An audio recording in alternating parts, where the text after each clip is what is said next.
लाला दुख पावे उदो मैया को सुनई। भगवान ने कहा जरा सरल भाषा में कहने का प्रयत्न करना, वे अवश्य समझ पाएंगे। भगवान ने अपनी काली कमली उद्धव जी को दे दी। क्यों? क्योंकि ब्रजवासी सिवाय श्री कृष्ण के जीवन में किसी और से अधिक वार्ता नहीं करते। काली कमली दे दी, अपने रथ को दे दिया। रथ पे आरूढ़ होकर उद्धव जी महाराज वृंदावन आए।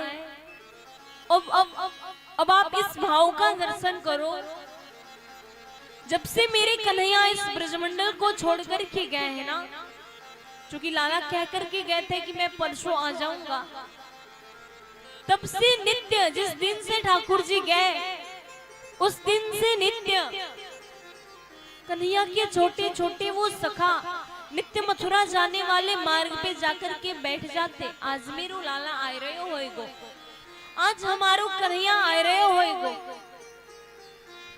उनका नित्य का ये नियम है, नित्य जाकर के मथुरा जाने वाले मार्ग में बैठ जाते। सवेरे 6 बजे जाकर के बैठ जाते, और जब शाम है जाती, जब लाला नहीं आते, तब यशोदा मैया के पास में जाकर के बोलते, माँ तेरो लाला बड़ो कठोर है गयो, आज भी ना आए। ये उन ब्रजवासियों का नित्य का नियम। आज कई वर्षों के पश्चात आज एक आशा की किरण मन में जगी। मथुरा जाने वाले मार्ग में मथुरा से एक रथ आता हुआ दिखाई दिया। भगवान की वो समस्त सखा नाचने लगे, अरे मेरे कन्हैया आए गयो, आज मेरे गोपाल आए गयो। मधुमंगल ने कही, हमने तो पहले ही कही वो हमारे बिना रह ही ना सके। अरे जब हमें उनकी याद आती है तो क्या उसे हमारी याद नहीं आती होगी? हमने तो पहले ही कही वो हमारे बिना रह ही ना सके। समस्त ब्रजवासी समस्त भगवान के सखा रथ की ओर जाकर के दौड़ने लगे लाला के पास जाने के लिए। तो भगवान का परम लाडला मधुमंगल झाड़ियों में छिप गया। सुदामा ने कहा, जो तू ना चल रही हो गोविंद से मिलने। मधुमंगल ने कही, मैं तो मिलूंगा बाद में, मैं तो पहले वहां से रूठ गयो। वह आएगो, मेरे चरणन में गिरेगो, मोते माफी मांगेगो, भैया माफ कर दे, मोए गलती है गई मुझसे। तब मैं वहां से बतराऊंगा, नहीं तो बोलना ही ना है। जब समस्त सखा दौड़ करके रथ की ओर जाने लगे तो झाड़ियों में जो छिपा मधुमंगल है उन सखाओं से पहले दौड़ गया। सुदामा ने कहा, क्यों तू तो कह रहे हो बोलना ही ना है, वो आएगो तेरे चरणों में माफी मांगेगो, अब तो तू पहले जा रहे हो। मधुमंगल ने कहा, अरे इतने वर्षों के पश्चात मेरा लाला आज मथुरा से आया है, वहां को पहले गले लगा करके वहां से बतराए तो लू, रूठ में वहां से बाद में जाऊंगा। लेकिन रथ जब पास में आया, सुदामा ने कहा, या में मेरो लाला है ही ना सके, या में मेरो कन्हैया हो ही ना सके। क्यों? क्योंकि यदि गोविंद होता तो वो अब तक रथ में बैठा नहीं होता, वो तो रथ से नीचे कूद करके हमारे गले लग जाता। रथ पास में आया, उद्धव जी ने उनको प्रणाम किया और कहा, आप बता सकते हो? मैं उद्धव भगवान श्री कृष्ण का सखा, आजकल भी युवराज हो गए हैं ना, मथुरा के युवराज हैं, आजकल बड़ी व्यस्त है। आप ये मत समझना कि वे आपकी याद नहीं करते, वे आपकी बहुत याद करते हैं। उन्होंने ही मुझे भेजा है, आप सब उनकी याद मत किया करो। सखाओं ने मन में विचार किया, वाह रे कन्हैया, परसों की कह कर के गयो और वर्षों बाद में याद भी आई तो मित्र को भेज दिया, स्वयं नहीं आया।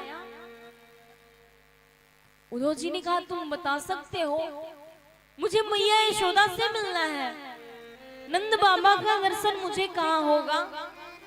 यशोदा मैया का दर्शन कहाँ सुलभ होगा?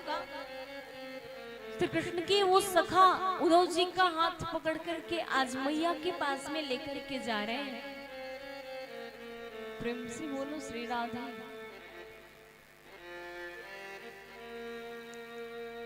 सखाओं ने कहा जरा मैया के सामने जरा जोर से बोलने का प्रयत्न करना, क्योंकि कृष्ण के लिए रोते रोते मैया को अपनी सुध नहीं होती। मैं कब भोजन करती हूँ, भोजन यदि कोई करा दे तो कर लेती है, नहीं तो केवल रोती ही रहती है। गोविंद के विरह में जिनको श्रवण करने की शक्ति भी कमजोर हो चली है, बिना श्री कृष्ण के जिन्होंने एक पल भी जीना नहीं सीखा, उनकी दशा मैं क्या बताऊं उद्धव तुम्हें। उद्धव जी आज महल में गए तो महल में जाने से महल में उनको ऐसा लगता है, कभी कोई छोटा बालक किलकारी मार कर के हंसता है, कभी किसी बालक के रोने की आवाज आती है, कभी किसी छोटे से बालक के पाँव में नुपुरों की ध्वनि होती है, पायजेब की ध्वनि होती है। मैया के पास में गए और बोले, माँ मैं उद्धव आपको प्रणाम करता हूँ। मैया बैठी है, अपने नेत्रों से अश्रु को बहा रही है। मैया ने कोई जवाब नहीं दिया। सखाओं की ओर देखा, सखाओं ने कहा जरा जोर से बोलने का प्रयत्न करो। उद्धव जी ने कहा, मां मैं उद्धव भगवान श्री कृष्ण का सखा आपको प्रणाम करता हूँ। उद्धव जी ने कहा, मैया ने कहा कौन है, जरा धीरे बोलने का प्रयत्न करो। क्यों? क्योंकि अभी मैंने अपने लाला को माखन देकर के सुलाया है, यदि जोर से बोलेगो तो मेरे लाला की नींद नहीं खुल जाएगी क्या? मैंने आज माँ को बड़ी मेहनत करी है, सुलायो है। आज सवेरे से लाला मुझ को परेशान करे, कभी बहू मांगे, कभी चंदा मांगे, कभी दही मांगे, कभी माखन मांगे। यदि जोर से बोलेगो तो मेरे लाला की नींद नहीं खुल जाएगी क्या? उद्धव जी ने कहा, वाह रे, जिन कन्हैया को मैं मथुरा में छोड़ कर के आया उनको मैया कहती है मैंने सुलायो है। बाद में लेकिन मैया को होश आया। मैया ने कहा, उद्धव मैं भी कितनी बावरी हो गई हूँ, मैं ये कैसे भूल गई कि मैंने आज से कितने वर्षों पहले मेरा कन्हैया मुझे छोड़ करके चला गया।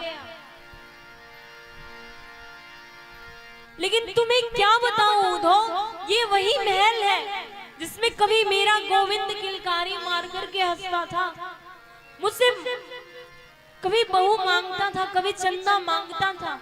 तो को याद है उद्धव, मैंने वाको एक मटकी फोड़वे के काजे उखल से बांध दियो, यही मारे मेरो लाला मोह को छोड़ करके चलो गयो है। वे मेरी याद तो करता है ना, तू जाकर के कहना वे मेरी याद ना किया क्या। धरनी जय